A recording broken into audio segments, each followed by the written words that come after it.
You've got many, many years ahead of you. So we'll put that out into the far, far future. When you first had the experience of driving your first ever race car as a young boy, I believe you were like 4 years old. Yes, 3.5. 3.5. Walk us through what you remember. What was the first time you remember driving a car and you remember how you felt, and what was that feeling like? Well, first of all, I started by total coincidence. I was a kid, 3.5 years old. I didn't want to go to school that day. And I said my father I was ill, and he believed me. By coincidence, he had to go and see his best friend, which owned a karting track. So I got in the car with him, went there, and then I was seeing the karting going around the track, and I was asking, can I try? But obviously at 3.5 years old, there are not really any karts made for a 3.5 years old kid.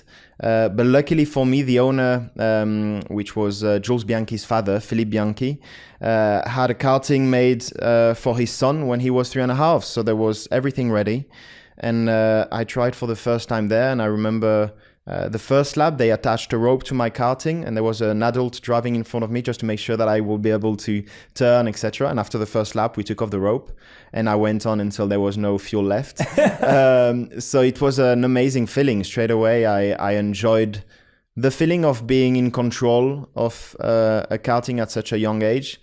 Was something very, very amazing to experience. And I love the adrenaline that it gave me. So it was definitely a very special moment. I cannot remember it because I was too young. Yeah. But at the same time, I've got images that my father had done of this day, which gives you back a bit the feeling of the day. Yeah, that's beautiful to be able to look back.